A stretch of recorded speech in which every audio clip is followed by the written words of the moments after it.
Hi, my name is Charles Chang, and the paper I'll be presenting is When Your Fitness Tracker Betrays You, Quantifying the Predictability of Biometric Features Across Contexts. This paper was authored by Simon Ebers, Giulio Lovisotto, Andrea Patan, Marta Kwiatkowska, Ivan Martinovic, and Vincent Lenders. The first four are members of the Department of Computer Science, University of Oxford, and Vincent is a member of the Arma Suisse, Switzerland. This paper was first presented in the 2018 IEEE Symposium on Security and Privacy on May 20th of 2018. A link to this paper is provided below as well. Purpose and objective.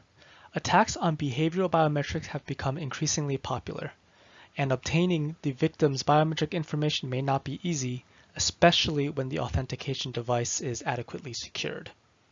The goal of this paper is to present an analytic framework that can easily measure how features can be predicted against data gathered in a different context.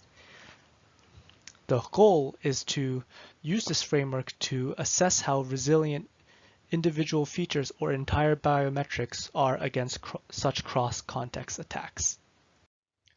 Biometric authentication has become popular to address the shortcomings of passwords, such as bad memorability and password reuse. The most used biometric authentication methods are fingerprint and facial scans. However, both of these are easily observed and can be replicated by attackers. For example, a fingerprint can be lifted off smooth surfaces, or even taken from a high-resolution camera photo. As for a facial scan, a picture of someone from social media can suffice. Other biometrics have been considered, such as keystroke dynamics, mouse movements, touchscreen usage patterns, and gait. All of these can be captured through accelerometers, which are now provided in most smartphones and smartwatches. Attacks are twofold. 1. Obtain the victim's biometric information. 2. Present the stolen information to the authentication system. This is typically done in two ways. You modify your own behavior, called a manual imitation attack, or by using some technical contraption, called a robotic imitation attack. Most documented attacks focus on the second part, presenting previously obtained information. However, in this paper, we talk about the first part, obtaining the biometric information in the first place. There are challenges of an attack. The protection of biometric information is done for security and privacy of the users. Most implement strong measures to protect the user. As a result, most attackers will need to acquire the information from elsewhere due to the securities. A key challenge is that the biometric information is dependent on the user, but also the context of the user's actions. Some examples include sensor limitations, the type of task they're doing, as well as environmental changes. Here's a real-life example of changes due to context of gait acceleration. Note the blue, pink, and green lines. This shows the difference of gait when the sensor is on different locations, as well as if the user is jogging or walking. These are the changes in context. Another real-life example is the ECG, electrocardiogram. In this graph, you can see that there are differences based on the location of the electrodes placed, either the wrist, arms, and legs, or chest, or the type of activity, resting or walking. Due to the differences, using arbitrary sources of biometric information would likely result in failure due to the differences in context. However, differences in context may be partly systemic, meaning that they are consistent and predictable for a large number of users. This leads to the key research questions in this paper. How can attackers obtain biometric information without compromising the template of the authentication device? Are context-specific changes in features systemic, and can they be predicted? And how does this predictability impact the security of biometric authentication? To answer the questions, the authors generalized the methodology to formalize an approach to automatically derive a cross-context feature mapping based on population data. The mapping allows them to score both individual features and biometrics with regard to their predictability across different contexts. They use that methodology to assess and compare the security of 5 biometrics: gait, touchscreen dynamics, ECG, eye movements, and mouse movements. And this is backed up using data collection. They used 30 participants providing all the biometric examples. There are 2 sessions with different contexts, and the contexts are chosen to reflect real-world scenarios. Answering those questions, the authors aim to complete the following contributions. Identify scenarios that enable attackers to gain access to sources of biometric information. Provide an analytical framework that measures to what degree biometric features can be predicted across different contexts.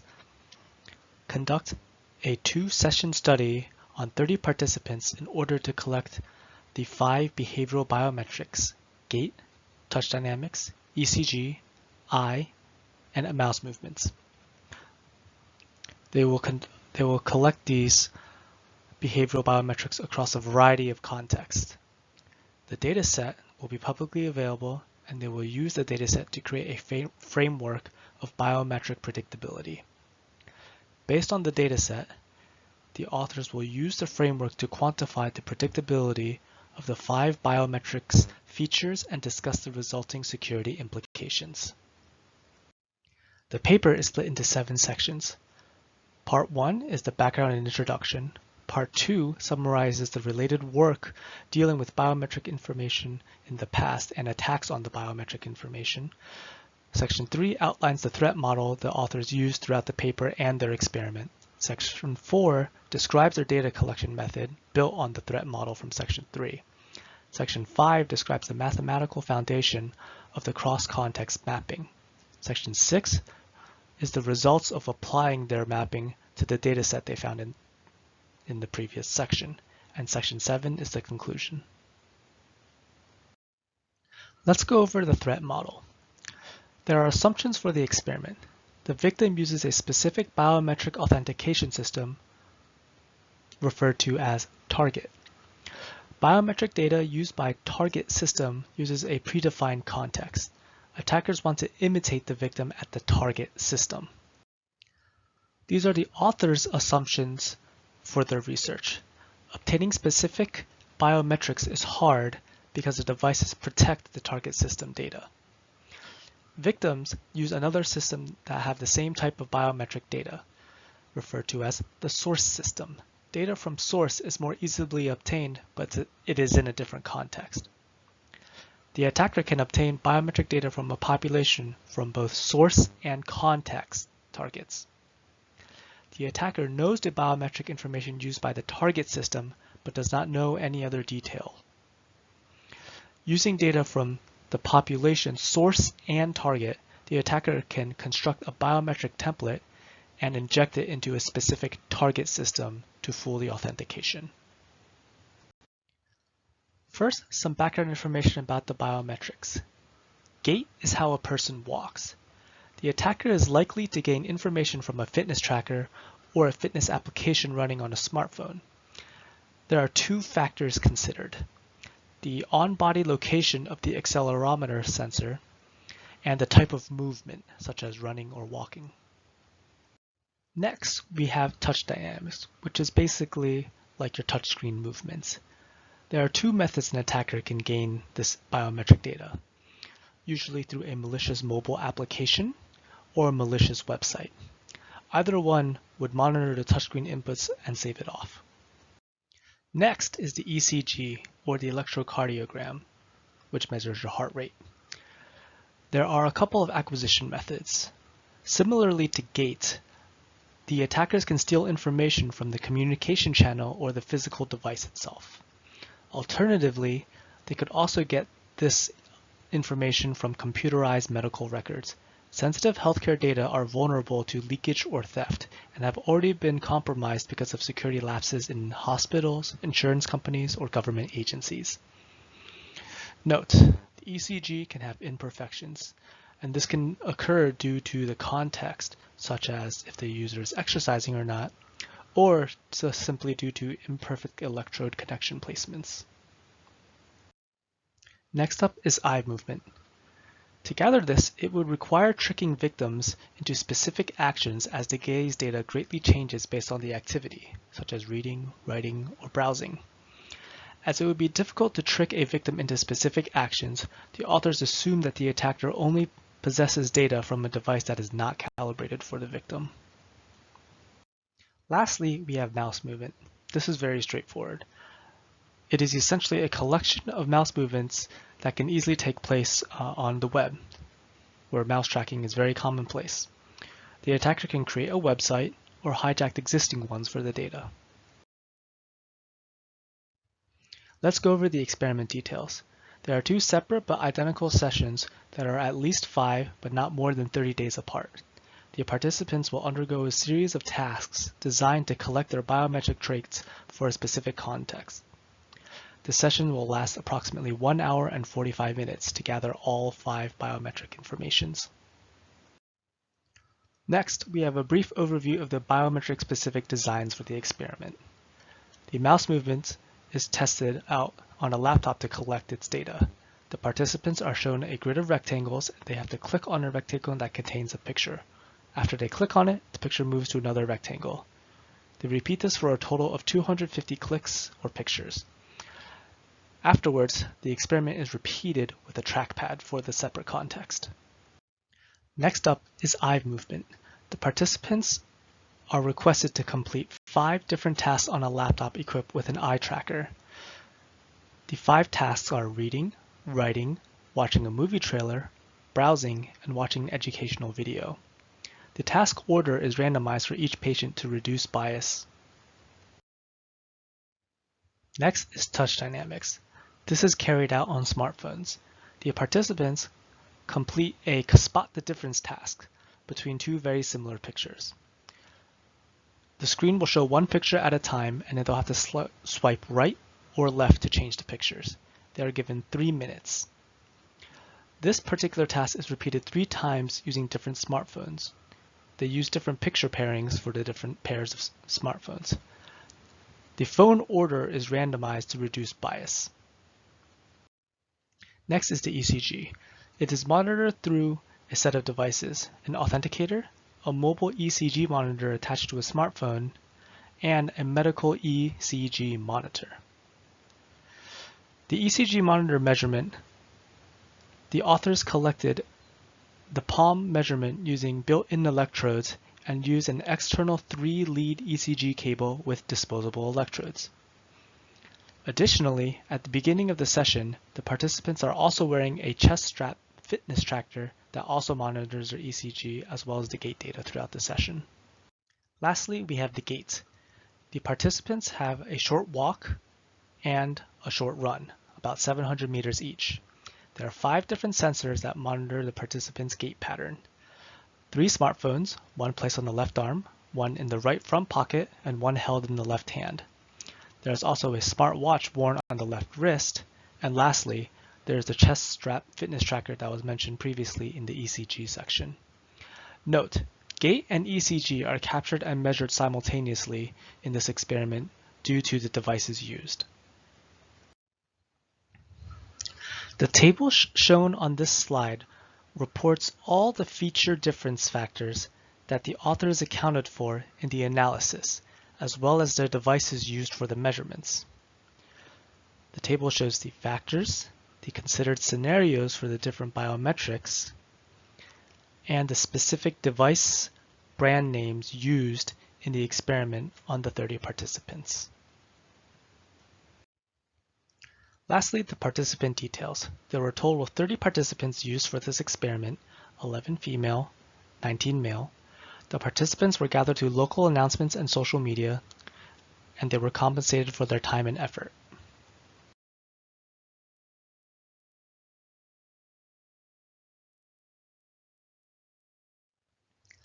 After gathering the biometric data, they had to calculate their mapping methodology.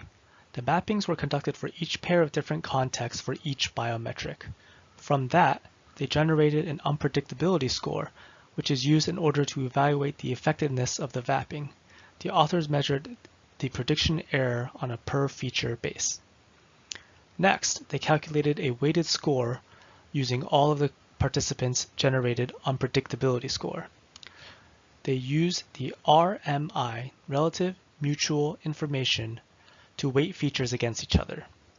RMI is a measure of mutual dependence between two variables. In this experiment, that would be the different contexts.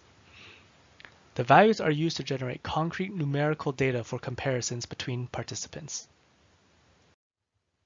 Further describing the unpredictability score's role, in order to effectively evaluate the effectiveness of the mapping, the authors measured the prediction error on a per-feature basis.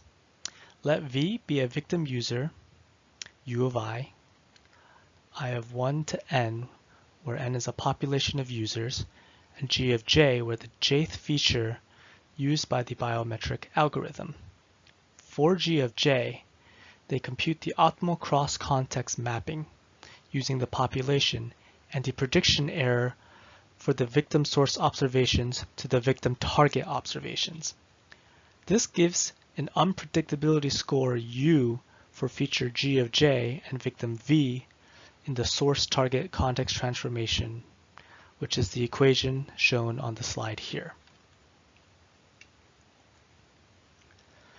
A low value for the calculated unpredictability score means the cross-context mapping approach is able to accurately map observations from the source context to samples from the target context.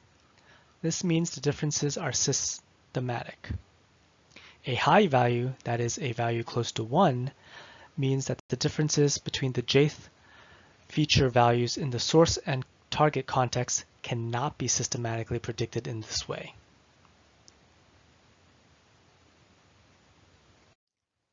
Next, we have the experiment results. For the ECG, the authors noted that the type of sensor used had a significant impact on the weighted unpredictability score. Hand-based measurements are convenient and common, and therefore are less reliable as an accurate measurement for authentication. The eye movement. Most eye movement features are highly predictable, both pupil-based and speed/acceleration-based.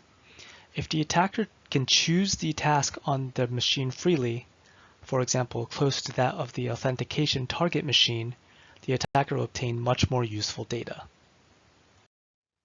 Next is the touch dynamics. The authors found that high-end phones generated a much lower unpredictability score. This is mainly due to less precise sensors in the lower quality phones. They found that it affects the measurement of acceleration due to the lower sampling rate, as well as the area covered due to the lower resolution of the lower-end phones.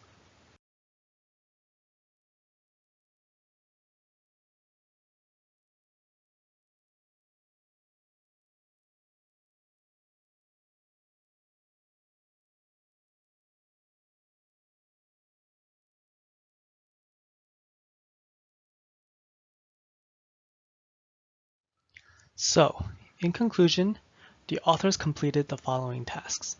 They defined the notion of an unpredictability score, which can be calculated both for individual features and complete biometrics. The generated score they calculated provides fine-grained information about the resilience of biometric systems against cross-context attacks, and this information can be used to do the following. 1. Compare biometric systems. 2. Identify vulnerable targets. And 3. Identify the selection and engineering of features. Their research results demonstrate that the 5 biometrics evaluated in this paper show different degrees of resilience to cross-context attacks. In summary, the authors found that the ECG and gait are up to twice as unpredictable across different contexts. Touch dynamics, mouse movements, and eye movements are more reliable ways to imitate a victim on current devices. As such, they are more predictable features. The more predictable the features, the worse the security authentication. Dropping predictable features would achieve greater security against a biometric attack.